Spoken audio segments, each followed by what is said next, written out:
Good evening, everybody. Match 7 of the 1975 Cricket World Cup being played on Brian Lara Cricket in Sri Lanka on PlayStation here in Sri Lanka was played today. It was Bangladesh versus India at Kandy. Second match for these two sides. Going to have a look at the scorecard and the final outcome of today's match. India won the toss, selected a bat on a hard, dry pitch, and they batted relatively superbly, to be honest with you, making 294 for 4 from their 50 overs, their highest ever total in World Cups and their highest ever total in one-day internationals as well. Sunil Gavaskar, superb, 84 of 136 deliveries in a man-of-the-match display. 39 for Anshuman Gaywad of just 52 deliveries. There was a 19 for Dilip Venkasar.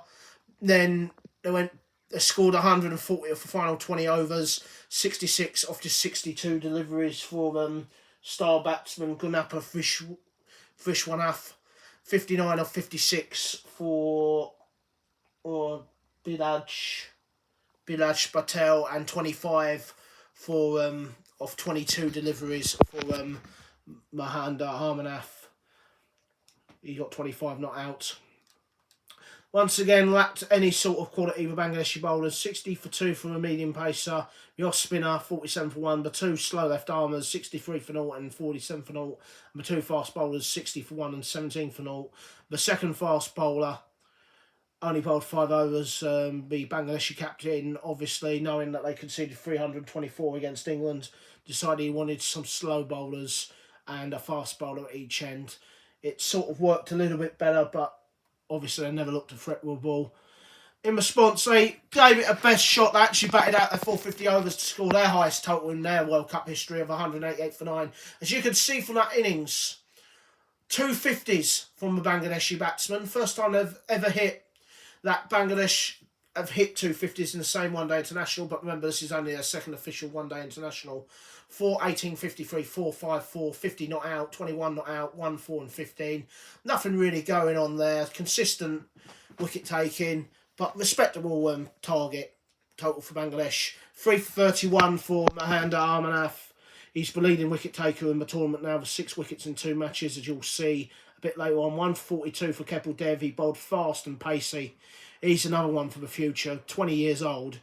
You've got Imran Khan and Ian Botham also playing this tournament. You've got 3 very good all-rounders, not to mention Richard Hadley also playing this tournament, although he's definitely more of a wicket taker than a batsman. 2 for 25 for Kashan Gavi. He bowled superbly. He looked the best, the more economical. The 2 spinners didn't really look a threat despite it being a dry pitch.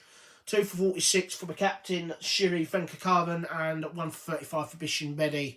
The final match summary, as I said earlier, Bangladesh, India at Kandy. India won the toss, let the bat on a hard, dry pitch. They made 244 for 4, and Bangladesh made 188 for 9 from their 50 overs in respectability. India winning by 106 runs, their second win of the competition.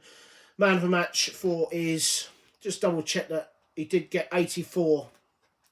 Man of the match for his 84 for 136 deliveries. Sunil Gavaskar, his first man of the match performance in a World Cup campaign, and his second 50 in World Cup cricket. Not bad for someone who is remembered for that incredible innings at Leeds, where he just batted for the full 50 overs. Where he batted for the full 50 overs and only hit 32 of about 180 deliveries.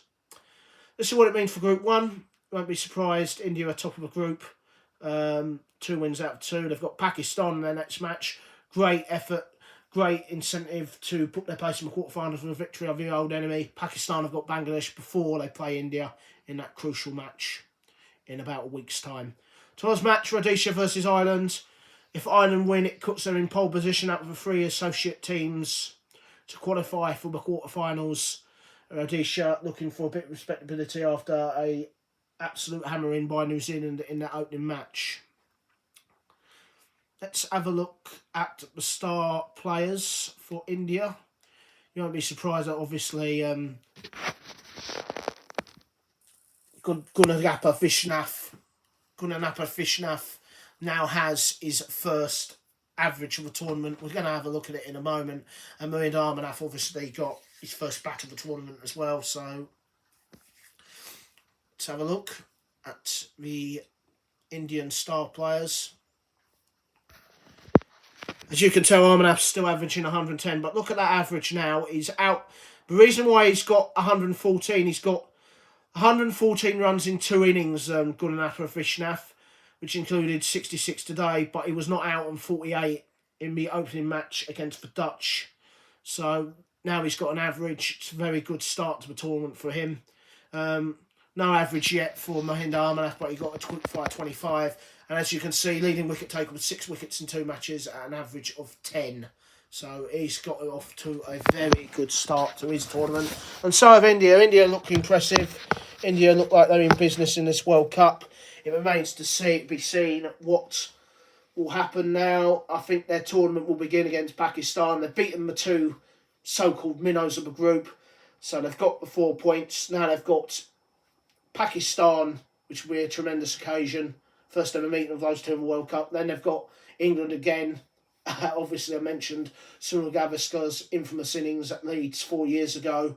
And obviously, they've got the host nation Sri Lanka in their final group match. But they've got the 4 points.